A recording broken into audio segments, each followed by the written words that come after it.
Bonjour à tous, voici un cours sur les ajustements. Il fait suite au cours sur les tolérances dimensionnelles. Donc, si vous n'avez pas vu le cours sur les tolérances dimensionnelles, je vous invite à le voir avant d'attaquer celui-ci. Ici, on voit quoi? On voit qu'un ajustement, c'est lorsqu'on assemble deux pièces cylindriques ensemble, une pièce mâle et une pièce femelle. La pièce femelle est appelée l'alésage, la pièce mâle est appelée l'arbre. On assemble les deux, on peut être monté glissant ou on peut être monté serrant. C'est justement problématique parce que dans certains cas de figure en mécanique, il faut absolument être monté avec du jeu pour laisser passer le mouvement, et dans d'autres cas, il faut absolument être monté serrant. Il faut que ce soit toujours le cas. Donc quand on fabrique des pièces en grande série, il faut que dans tous les cas de figure, malgré les imprécisions de fabrication, on soit serrant ou on soit glissant. Pour ce faire, on a généré une normalisation, et c'est l'objet de ce cours justement. Là, si on doit regarder cette image qui est assez parlante, la partie femelle, aucune variation sur l'alésage ne bouge pas, et on voit qu'on a une variation sur l'arbre, sur la partie mâle. Et quand on est vert ou bleu ou jaune, on est monté encore glissant, on est plus petit que... Et quand on est monté orange, rouge, on est monté serrant, il faudra forcer pour assembler les éléments. Donc voilà un petit peu l'esprit. Donc il existe dans le GDI un tableau qui résume ça. Donc ce qu'il faut bien comprendre, c'est que la lettre H majuscule, les majuscules correspondent à la partie femelle, les minuscules correspondent à la partie mâle. Le H est défini comme étant la ligne neutre. Donc en fait, ce qu'il faut comprendre, c'est quand on a la lettre majuscule qui va être combinée à une lettre minuscule. Si cette lettre minuscule est avant dans l'alphabet, G, E, F, avant dans l'alphabet, G comme glissant, on aura un assemblage avec du jeu, dans 90% des cas. Et si la petite lettre minuscule est après le H dans l'alphabet, M, P, S, etc., on sera monté serrant. Et plus la lettre s'éloigne, plus il y aura du jeu dans un sens, ou plus ce sera serré de l'autre côté. Si je dois étayer un exemple, si on regarde bien, H7, G6, donc grand H7, petit G6, pièce avec guidage précis, mouvement faible, amplitude. Donc en fait, on voit qu'on a un guidage très précis, mais on a un tout petit peu de jeu. Si on est sur du F6, on a déjà plus de jeu. Et si on est sur du E6, on va avoir encore plus de jeux. C et D, c'est pour des assemblages mécaniques agricoles, quoi. Il y aura énormément de jeux. Les C et les D, vous ne les rencontrerez pas en Indus. Maintenant, de l'autre côté, ceux qu'on rencontre le plus vont être le K, mis en place au maillet, le M, M comme maillet, c'est simple, M comme maillet, P comme presse, S comme serré, quoi. Serré avec contrainte de dilatation, chalumeau, quoi.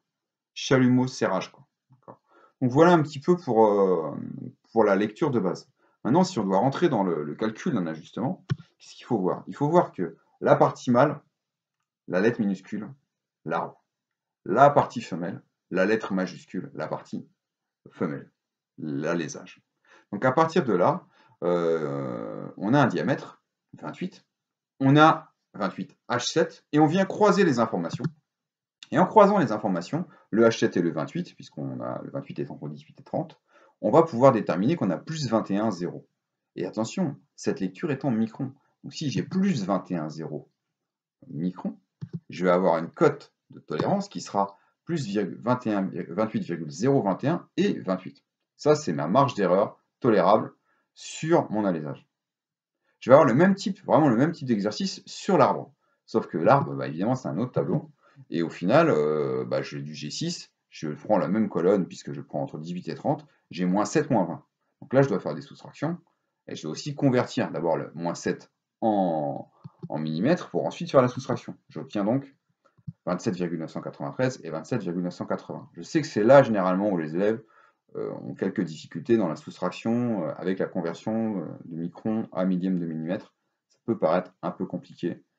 Il y aura une autre solution à la fin, je vous l'expliquerai. Donc voici. Là, on a fait les deux calculs pour obtenir les cotes maxi et les cotes mini dans chacun des éléments. Voilà, on en est là.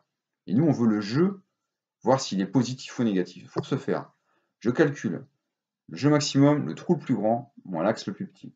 Le jeu minimum, donc là, dans notre cas, ça va donner 28,021 moins 27,980. Au final, ça me donne 0,041. Donc c'est bien mon jeu maximum en millimètres. Et pour avoir le jeu minimum, je vais prendre le trou le plus petit moins l'axe le plus grand, l'arbre le plus grand, et j'obtiendrai donc cette fois-ci 28 moins 27,993, qui fait 0,07 mm.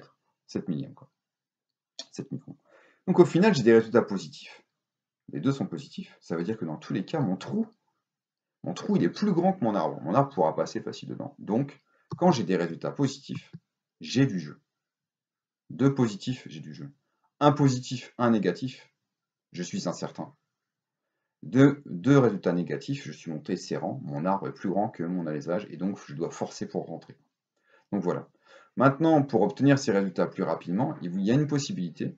Ce serait de retourner directement sur le plus 21 et le 0 au niveau de nos tolérances, et le moins 7 et le moins 20. Si on fait 21 moins moins 20, ça fait 21 plus 20, ça fait bien 41. Ça fait bien 41 microns. On a directement la valeur. Si on fait 0 moins moins 7, ça fait bien 0 plus 7, et on a bien 7 microns. On a bien directement la valeur du jeu, sans faire toutes les conversions. Donc une fois qu'on a l'habitude, on passe même plus par les cotes maxi et les cotes min. Donc voici pour ce cours qui est un petit peu compliqué. Je vous invite à le revoir hein, peut-être avant de chercher à faire le QCM. En tout cas, voilà.